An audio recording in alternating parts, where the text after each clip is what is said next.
without further ado, our first presentation, coming here from OSU's MotorPool, is Justin Fleming, the MotorPool manager. Is that your title? Did I get it right? Yeah, MotorPool guy. MotorPool guy. One with the beard. The one with the beard, yeah. Cody and Sierra work quite closely with Justin as we. Second office over there. What's that? It's pretty much their second office. Yeah, it is kind of their Supposed to second be in my office. and he never came through. Yeah, he's always trying to steal our employees. Yeah.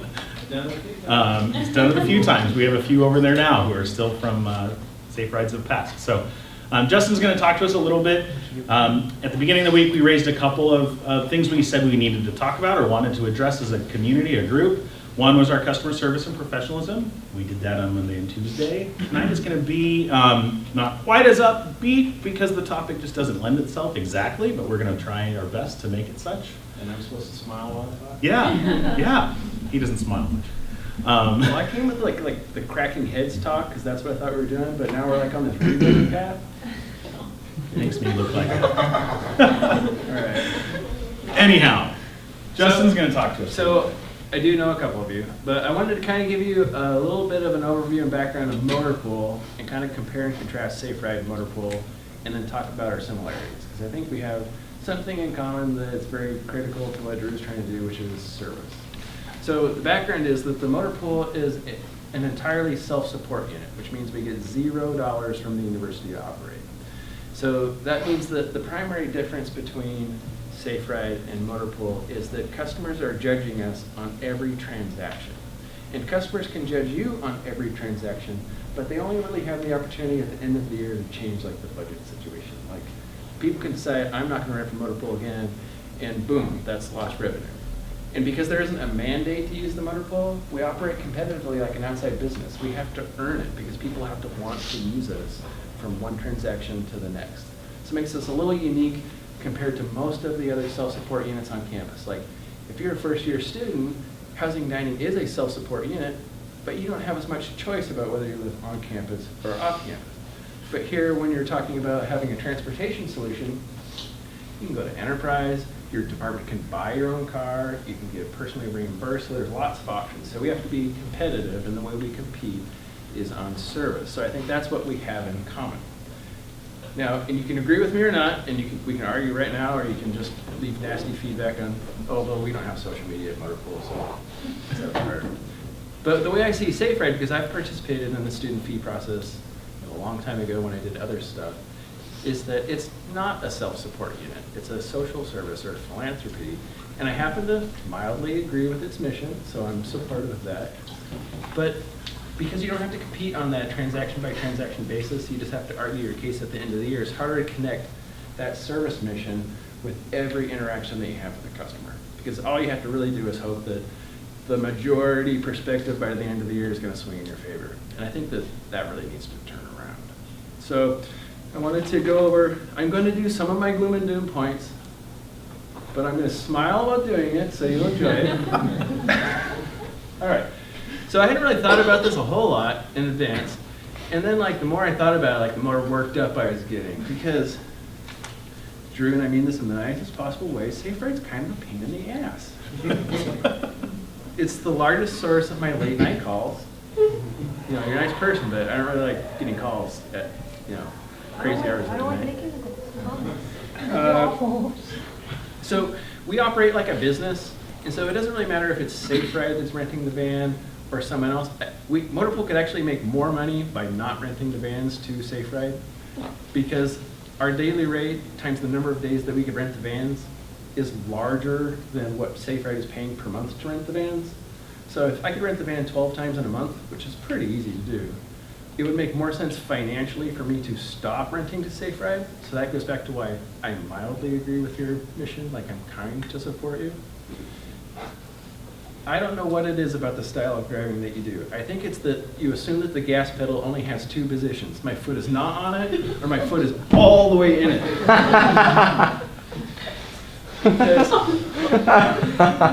Because Safe Ride represents more wear and tear than any other customer group that we work with. And just so you get a sense, because we're a self-support unit, I have to make sure we're a successful business first. And even though our mission is to provide transportation to OSU, to do that, I have to be a successful business first. So I rent to all 7 public universities. I run a motor pool for the U of O. I rent to over 60 offices of state and local government. So we have a supply of, we have demand.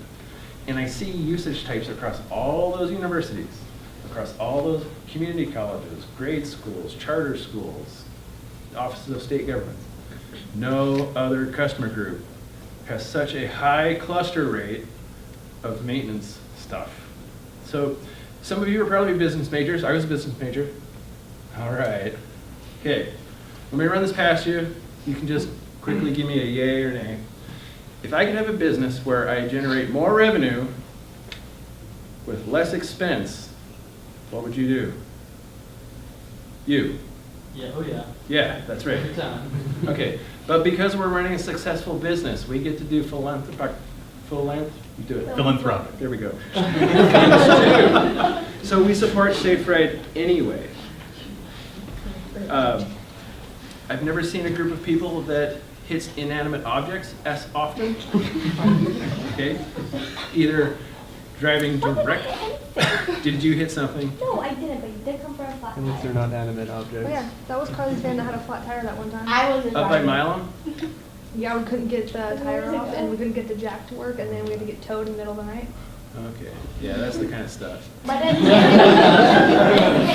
Okay, so driving directly into things that are in the field of vision, backing into things, hitting each other, that's a thing. So this is all stuff that like this is part of your character profile.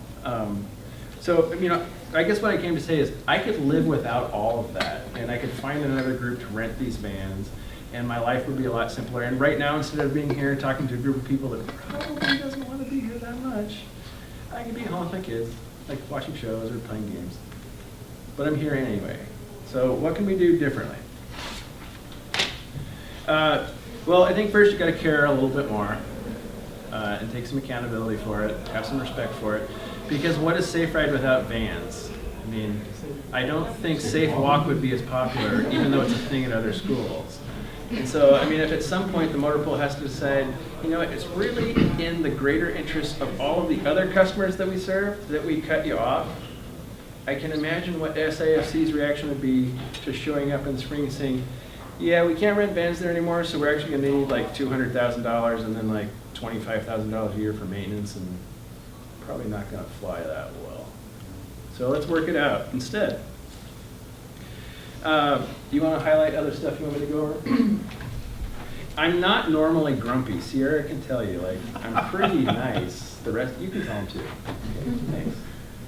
You mean of these things? Yeah. Like all of them? So, accident reporting responsibilities. I don't think you necessarily know the talking points that Drew gave me, but he wanted to have me talk about when to fill out which forms. You're not going to remember what I tell you right now. There are instructions on the back of the orange envelope and on a card inside that tell you exactly what to do step by step. When should you report? Anytime you hit something with one of my vans, okay? Now, if it doesn't involve someone else or property that you don't own, you don't need to call me at night about it. If you hit someone else or hit property that isn't yours, I want to call that night. Okay, so when you call the number, it goes straight to my voice saying something like University Motor Pool, and you press 0, and then dispatch gets a hold of me. Okay? Is everyone clear on points 1 and 2? If you hit something that's not yours, you call me. If you hit something in either category, you fill out the forms. Is that Yep. crystal? And who would be making that phone call to Justin? Who gets the honor of doing it? Do we get his phone number again? No. So it is supervisor? Yep, the nightly supervisor. Okay, here's a giant secret. There's a visor pouch in the van with a business card that has the 24-hour number on it. There's a sticker in the windshield that has the 24-hour number on it. There's any number associated with the motor pool after hours goes to the same place. There's like 10 different ways you could possibly call me to let me know that you hit something. I don't know why you're saying that. What's gonna hit? The key is I don't know if you if you hit something, just report it. Right. Ask Carly, you're not gonna get fired. I really don't think No. I've hit anything. I don't know. So, and just to be fair, so like my students hit stuff too. Like it's kind of an inevitability that if you drive vehicles long enough at like the city low speed environments or on campus, eventually you're going to have a dumb moment or there's just going to be something that's unavoidable. I think all of my staff have hit something. I have not hit anything yet, but yeah, I walked. Okay, the next point, it looks like a determination of minor accident versus major accident. That's not your call, that's my call, okay? If it was your van, I would let you decide if it was minor or major. I go back to rule 1. If you hit something, fill out the form. If you hit something you don't own, call me, okay? If it's something small that's going to wait until tomorrow, that's fine. But any time that involves someone else's property, we need to be involved. Differences in driving a small personal vehicle versus a large Econoline van. Okay, probably don't need to wade into the insurance issues, but let's just say that there's a tort limit of $3 million on each of your heads. The difference between driving your car isn't just stopping distance and all that other stuff. It's the fact that there's probably going to be wrongful death lawsuits involved anytime we have a major incident like happened with U of O where they rolled it. Which means the university is liable for each one of you and all the passengers you put inside. That's the biggest difference. Then you can get into the general physics of it's a big van, it weighs more, it takes longer to stop, you should drive it slower. It's wider, it's taller, you have a much larger blind spot. It's essentially infinite behind the van, especially if we go to the new vans that have headrests. You know, recommendations for differences with driving your Honda Civic or Maserati or whatever it is that you're driving now. And these Econoline vans is avoid situations where you have to back. Backing is always the worst alternative. So the whole 3 rights thing is better than having to back. If you have to back, do you always have someone sitting in your passenger seat that's an employee too? Kick them out and have them back you up while standing on the driver's side. When I was with Recycling and Surplus, we had a policy where you were supposed to use a backing person all the time. If there was an incident involving backing, like backing into big things at Research Stadium, and your assistant was sitting in the seat, you're both terminated. Because it isn't just that we hit stuff, we can hit people too. So imagine backing into someone, having a bike T-bone you coming down Jefferson or something like that. So when you can, I would recommend kicking your passenger out to back you up, if you have to back, but always avoid backing. How does my driving have an impact on the reputation of the university and our motor pool fleet? Every year, I deal with calls from the general public that have seen our vehicles doing something, parked somewhere, and they have a beef with it. Whether it's actually dangerous behavior or not, because the public perception is that they own that fleet, is a publicly owned vehicle. And so when they feel that personal connection to their taxes and their finances and what you're doing, and you're doing something dumb, I get a call.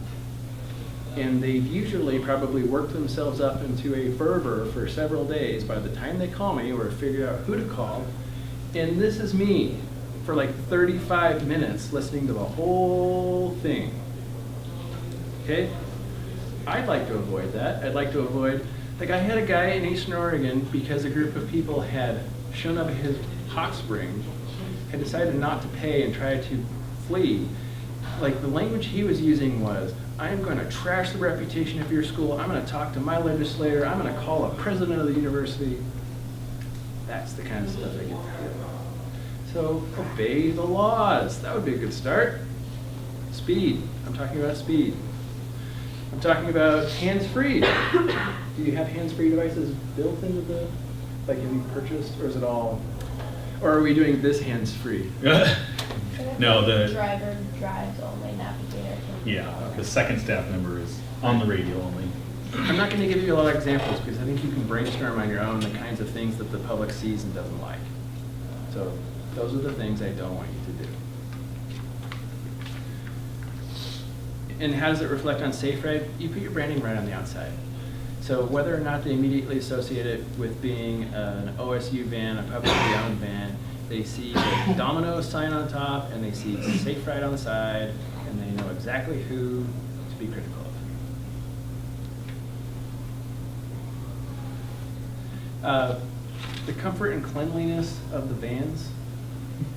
We've talked a little bit about that, but as we try to move our service forward in a professional manner, and one of our core values is comfort of our riders, how we go about keeping them clean, and also how that impacts your staff at the end of the year when you get the vans back from us. Brakes. Well, I will make fun of a different school. So the U of O does it differently. They operate 2 shuttle systems. So they operate a designated driver shuttle and with volunteer drivers in a tip jar. And then over on this side, they operate the assault prevention shuttle. Totally different. It's like night and day. The assault prevention shuttle has decided that cleanliness and comfort is core to the service that they provide these individuals. The designated driver shuttle is gross. Okay, you guys are probably somewhere in the middle, but I think you could swing a little bit more toward, having as a core value providing something that people want to use. Yeah, and then I guess as part of your customer service, you get paid to drive, like it's your job. So now you're a professional driver, and you have to treat it maybe more like a craft. I mean, just little things like your driving style affects how people feel comfortable or safe in the vehicle. So if in my example where your foot is all the way in the engine compartment in speed option 2, and then you're braking, because I almost brought brake rotors that have been ground to they're unrecognizable as components of the vehicle. That vehicle is off balance all the time. It's either go, stop, go, stop. Whenever people feel off balance, they feel uncomfortable and unsafe. It's why I can't ride with my wife. It's because she's a late stopper and I don't like that feeling. So you need to think about something like that. Like even be critical of your friends driving, or when you're the co-pilot, be critical of the driver, because you're professional drivers and your driving style reflects on the service, since it's not safe walk yet. Did I hit it? Yeah. Boom! Service with a smile.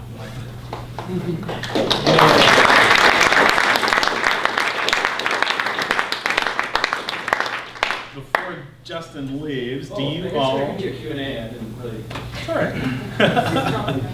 Mic drop. Mic drop. No.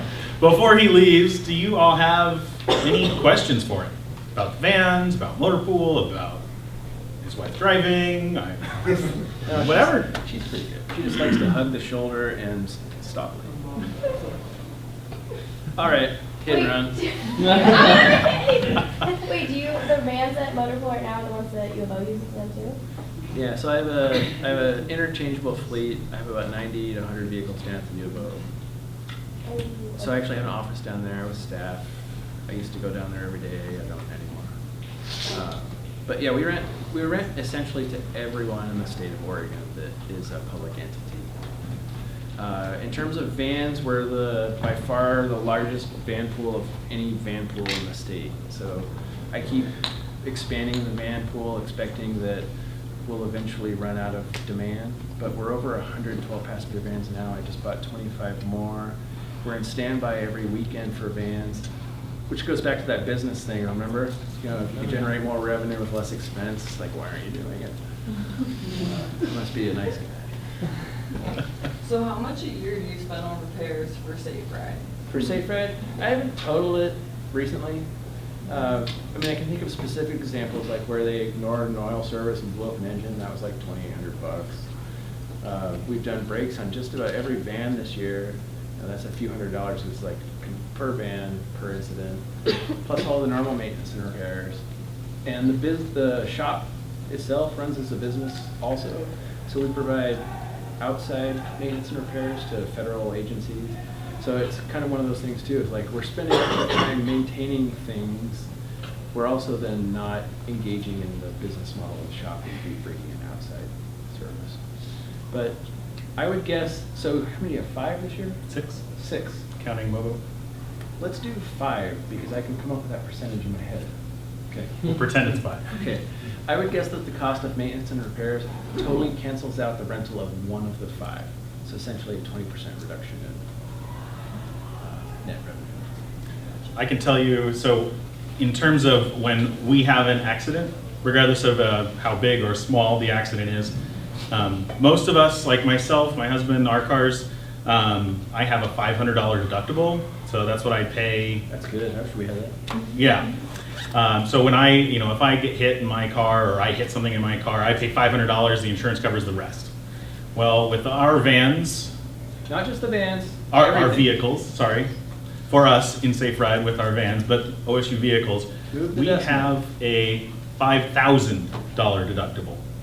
So I can tell you last fiscal year, we spent over $12,000 in repairs before anything was covered by OSU insurance. That was charged directly to the Right. Safe Ride budget last year. So we pay for all maintenance and repairs and fuel. We charge back that. But I have one more Okay. question. Okay, is the gas pump ever going to change? Yeah, a little bit I'm gonna- upgraded? I like that pump.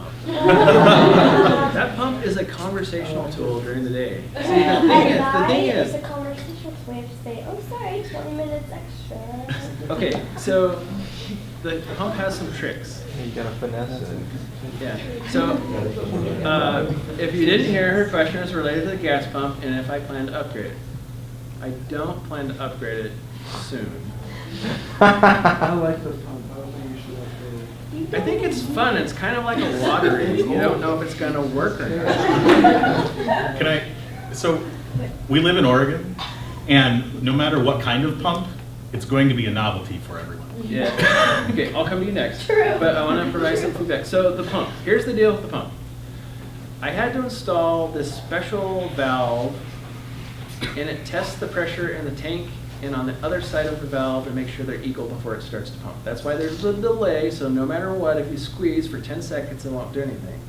I think what you're referring to is the fact that then at that point, sometimes it rewards users by going very, very slow, like barely moving. Okay, so during the day it's fun because they come in and then I have to go out and help them. And typically, here's what you do. Turn the nozzle off, grab the hose, take nozzle out, put nozzle in air and hose down, and it does something to the pressure in the hose. Put it back in, and it'll work. You shake it all about. So I'll probably have to put up like a webcam so I can see you all doing this. Because there was this guy in housing and dining, he was like, he finally retired, but after I told him that, and he usually would be cussing the whole time, but he'd like take the nozzle out, and he'd like stretch that thing all the way away from the pump and then put it back in. But that typically solves the issue. Some of your vans, if they just kick off all the time, so if it's not doing slow, but if it kicks off, there's a little filter that we probably need to clean. You. I was just gonna ask how to make it not go. That really extra slow. Yeah, I think it makes a difference if you wait the 10 seconds. You can kind of see the whole thing wiggle when it's ready to pump. And I think it makes a difference if you wait to squeeze the nozzle, and if you do like a count to 10 motor pools or something.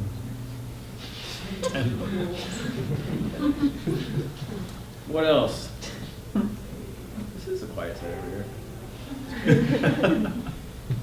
Okay, Smiley, what do you got? Nothing? I don't like emotions. All right. Any of you, all right. Okay. How many times has Mobo's, like mobility vans, how many times has that engine been replaced? Is it has it been? It has like 270,000 miles. It only has like around 40,000 on that engine. Oh, okay. So like 12. At least once while I've been there. I love that. There's a whole video on it. Can you tell us about the top of Oh, that? yeah. Have you noticed it's tall? Yeah. And there's a sticker on the dash that says how tall it is?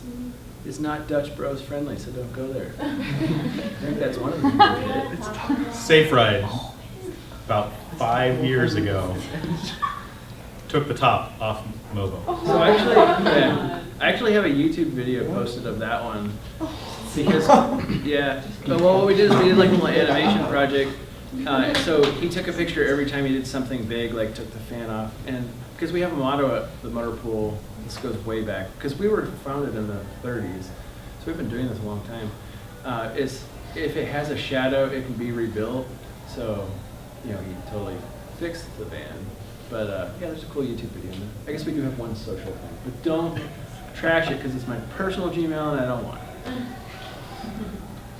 Has Movo always been like really, really squeaky, or does it just seem to be like oiled up a little bit?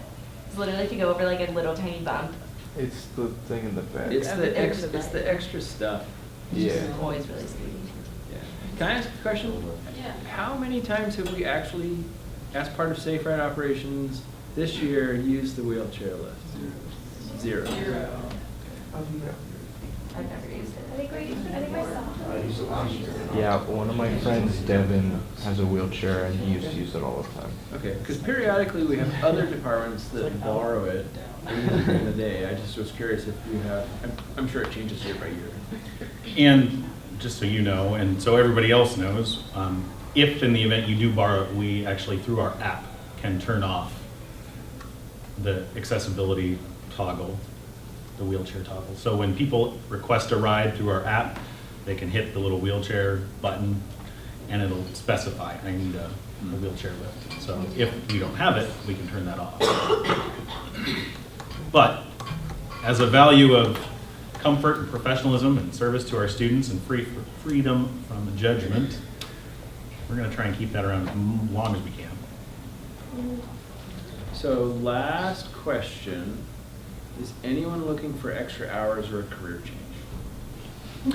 Everybody give Justin a round of applause.